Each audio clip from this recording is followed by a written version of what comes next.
கரூர்ல ஒரு முப்பெரும் விழா நடந்திருக்கிறது. அது முப்பெரும் விழாவா முற்றிலும் பொய்கள் விழாவான்னு எனக்கு தெரியல. ஏதோ மத்திய அரசு கொடுமைப்படுத்தி கொண்டிருப்பதை போலவும், தமிழகத்தில் உரிமைகள் எல்லாம் பறிபோய் கொண்டிருப்பதை போலவும், தமிழகத்திற்கு இவர்கள் தான் இன்று உரிமையை வாங்கி கொடுப்பதற்காக போராடி கொண்டிருப்பதை போலவும் ஒரு மாய தோற்றத்தை முதல்வர் ஸ்டாலின் ஏற்படுத்தி இருக்கிறார். இது வன்மையாக கண்டிக்கத்தக்கது. நான் கேட்குறேன், இன்னைக்கு மட்டுமே 127.5 கோடி ரூபாய் உள்ளாட்சி அமைப்புகளுக்காக மத்திய அரசு விடுவித்திருக்கிறது. ஆனால் நீங்கள் உள்ளாட்சி தேர்தல்களை நடத்தினீங்களா? ஆக மக்களின் உரிமையை, கிராமத்து மக்களின் உரிமையை திராவிட முன்னேற்ற கழகம் பறித்து கொண்டிருக்கிறது. இவங்க மாநில உரிமையை பற்றி பேசிக்கொண்டிருக்கிறார்கள்.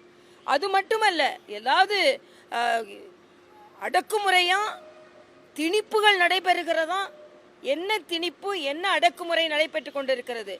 ஆக திணிக்கும் பாரதிய ஜனதா கட்சி உள்ளே விட மாட்டோம், அடக்குமுறை செய்யும் பாரதிய ஜனதா கட்சி உள்ளே விட மாட்டோம் என்று சொல்லுகிறார் ஸ்டாலின். நாங்கள் சொல்கிறோம், இன்று பெண்களுக்கு பாதுகாப்பு இல்லாத திமுக ஆட்சியை நாங்கள் தொடர விட மாட்டோம்.